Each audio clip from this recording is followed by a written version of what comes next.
Assalamualaikum warahmatullahi wabarakatuh. Selamat pagi ya, Kak. Waalaikumsalam warahmatullahi wabarakatuh. Bagaimana kabarnya hari ini? Baik, Semoga kalian dalam keadaan baik dan siap belajar ya. Jadi sebelum kita mulai, saya cek kehadiran terlebih dahulu ya.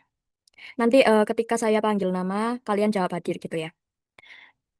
Yang pertama, Bella Ventina Puspita, hadir Ibu. Stefani Putri. Hadir. Baik. Karena sudah hadir semua, jadi di sini eh, saya akan share screen terlebih dahulu.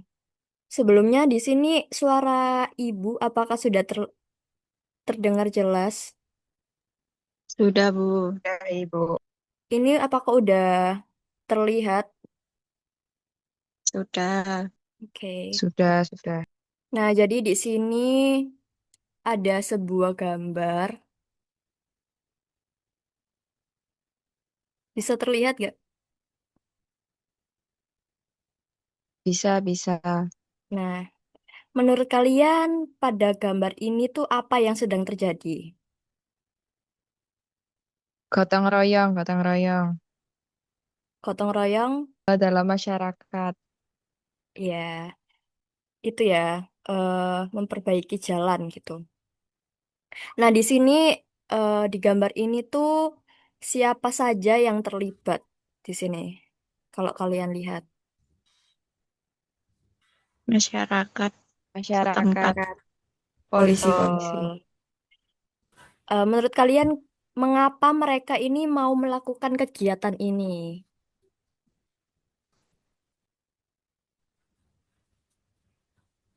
Saling membantu sama lain. Betul. Jadi dari gambar ini terlihat orang-orang tuh saling berhubungan dan bekerja sama ya. Hubungan antar manusia seperti ini disebut dengan interaksi sosial. Nah, hari ini kita akan mempelajari materi mengenai interaksi sosial yang telah kalian jelaskan tadi. Seperti tadi, salah satu contohnya. Baik, langsung saja. Sebelumnya, apakah ada yang tahu apa itu interaksi sosial? Interaksi dalam masyarakat Ibu. Baik, di sini Hubungan timbal balik. betul, betul, betul, betul. Di sini saya akan menjelaskan mengenai definisinya ya, pengertian dari interaksi sosial. Jadi interaksi sosial itu adalah hubungan timbal balik, betul, yang dikatakan Mbak Bella dan Mbak Stefani. Interaksi sosial adalah hubungan timbal balik antara dua orang atau lebih terjadi ketika ada kontak dan komunikasi gitu. Nah, tujuan pembelajaran hari ini tuh apa sih? Yang pertama itu ada mengerti pengertian interaksi sosial. Dan yang kedua, mengetahui syarat terjadinya interaksi sosial. Dan yang ketiga, yaitu membentuk bentuk interaksi sosial. Dan yang keempat, melihat contoh interaksi sosial dalam kehidupan sehari-hari. Nah, nanti yang terakhir itu nanti bakalan ada pemahaman awal melalui kuis ya. Jadi setelah kita tahu pengertiannya, interaksi sosial itu tidak bisa terjadi kalau orang tidak saling berhubungan atau tidak saling memberi respon gitu ya. Nah, selanjutnya yaitu ada cara terjadinya interaksi sosial. Yang pertama yaitu kontak sosial, adanya hubungan atau sentuhan komunikasi, bisa langsung bertemu atau tidak langsung seperti lewat chat gitu. Nah, yang kedua yaitu ada komunikasi, proses penyampaian pesan, ide, atau perasaan. Nah, komunikasi ini membuat orang saling mengerti dan memberi tanggapan. Jadi gitu. Jadi di syarat terjadinya interaksi sosial itu ada dua, kontak sosial, langsung atau tidak langsung. Yang kedua itu ada komunikasi, penyampaian pesan gitu. Kalau kontak sudah ada dan komunikasi berjalan, maka terjadilah interaksi sosial itu. Selanjutnya yaitu ada bentuk kontak sosial. Di sini juga ada dua, yaitu kontak langsung, tatap muka, berbicara secara langsung, dan yang kedua yaitu ada kontak tidak langsung, kayak melalui email, WA, gitu ya. Selanjutnya yaitu ada bentuk interaksi sosial. Jadi kalau ini bentuk kontak sosial, yang selanjutnya yaitu bentuk interaksi sosial. Nah, yang pertama itu ada asosiatif. Ada yang tahu nggak asosiatif itu apa? Coba.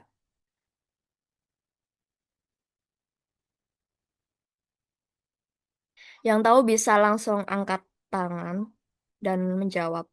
Membangun proses yang mengarah pada persatuan Oke, benar. asosiatif. Interaksi yang membangun hubungan baik ya. Pokoknya intinya tuh seperti itu. Betul, Mbak Bella, betul. Jadi di interaksi asosiatif itu ada yang namanya kerjasama, akomodasi, asimilasi, dan akulturasi. Jadi kerjasama yaitu orang bekerja untuk tujuan yang sama gitu. Dan yang akomodasi, usaha menyelesaikan konflik atau masalah, misalnya lewat mediasi atau bermusyawarah gitu. Dan yang ketiga ada asimilasi. Asimilasi adalah proses penyesuaian budaya antar kelompok sehingga terjadi keselarasan. Jadi gabungan dua budaya yang membentuk budaya baru gitu. Dan akulturasi yaitu percampuran budaya sama, cuma tidak menghilangkan budaya aslinya. Selanjutnya yaitu ada bentuk interaksi disosiatif ya. Jadi ada tiga bentuknya. Yang pertama yaitu persaingan, yang kedua kontravensi, dan yang ketiga adalah konflik. Jadi persaingan itu apa sih? Persaingan itu adalah usaha memenangkan sesuatu secara suportif gitu ya. Jadi bersaing. Yang kedua yaitu ada kontravensi. Kontravensi itu adalah ketidaksepamahaman yang belum menjadi konflik terbuka. Dan yang ketiga yaitu ada konflik. Konflik itu pertentangan antar individu atau kelompok gitu. Jadi semua bentuk ini tuh wajar dalam kehidupan kita sehari-hari dan kita pasti sudah pernah eh, melalui ini gitu. Selanjutnya yaitu ada contoh interaksi sosial. Yang pertama ada gotong royong. Yang kedua ada musyawarah. Yang ketiga ada debat pendapat. Dan yang terakhir ada pertengkaran konflik. Jadi gotong royong itu merupakan asosiatif dan musyawarah itu bentuk akomodasi. Dan debat pendapat bentuk persaingan, pertengkaran itu konflik. Jadi di sini gotong royong itu termasuk asosiatif. Ada yang tahu nggak kenapa gotong royong itu termasuk asosiatif, bentuk asosiatif? Tahu Menjawab bisa? Bu, karena mendorong persatuan, kebersamaan, dan pencapaian tujuan bersama melalui Betul, kerjasama. betul, betul, betul. Jadi gotong royong itu termasuk bentuk interaksi asosiatif karena yaitu tadi termasuk dalam perdamaian gitu ya, membangun perdamaian. Kalau musyawarah, kenapa disebut dengan bentuk akomodasi gitu? Mungkin Mbak Stefani bisa menjawab. Karena tujuannya meredakan konflik. Betul. Jadi usaha untuk menyelesaikan konflik gitu ya. Jadi untuk menyelesaikan konflik lebih baik kita bermusyawarah, mediasi gitu. Dan yang ketiga ada debat pendapat. Kenapa disebut dengan persaingan? Ada yang tahu nggak? Nah, debat pendapat ini kayak mengeluarkan sebuah argumen yang berbeda-beda setiap orangnya. Betul sekali. Nah, yang terakhir itu ada pertengkaran. Pertengkaran itu udah pasti konflik ya, karena pertentangan antar individu atau kelompok gitu. Baik, yang selanjutnya yaitu ada pentingnya interaksi sosial. Jadi di sini yang pertama ada membentuk hubungan sosial. Yang kedua ada membangun kerjasama. Ketiga ada mencegah konflik. Dan yang keempat ada menciptakan keteraturan sosial. Selanjutnya yaitu ada kesimpulan. Nah, di sini interaksi sosial terjadi setiap hari dalam hidup kita melalui komunikasi dan kontak sosial. Kita belajar memahami orang lain, bekerja sama, dan menyelesaikan perbedaan. Nah, jagalah interaksi kita agar tetap positif dan bermanfaat bagi baik di sekolah, rumah, maupun masyarakat. Setelah tadi sudah Ibu jelaskan mengenai materi interaksi sosial, di sini saya punya kuis ya untuk mengecek pemahaman kalian melalui ini permainan kuisis. Coba ini apakah bisa di-scan? Bisa Ibu. Bisa masuk nggak? Sebentar ya. Bisa Ibu, tidak Nggak bisa bisa. ya, sebentar, sebentar. Mungkin akan saya bagikan link aja di kolom komentar.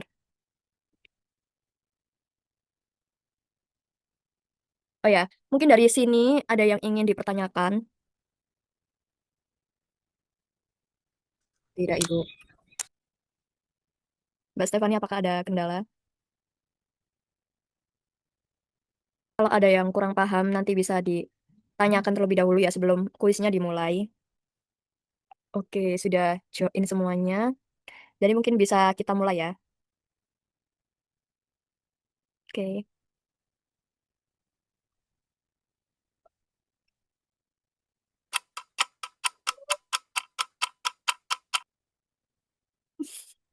Ini udah ada jawaban. Betul ya, betul. Ini siapa yang menjawab? Saya lanjut ya. Ini waktu menjawabnya hanya 5 menit ya, teman-teman. Jadi silakan dijawab dengan benar dan tepat. Ini selanjutnya yaitu ini soalnya.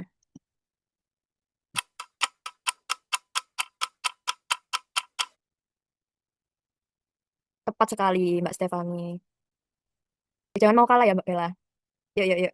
Next, next.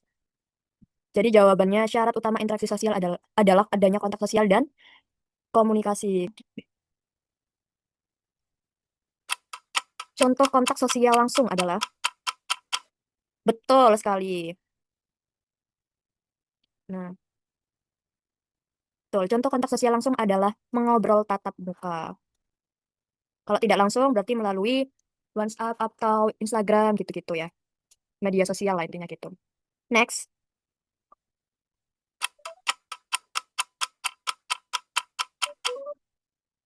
Nah, betul sekali. Semuanya menjawab dengan tepat. Jadi mengirim pesan lewat WhatsApp adalah kontak tidak langsung. Oke. Seperti yang saya jelaskan sebelumnya ya. Next.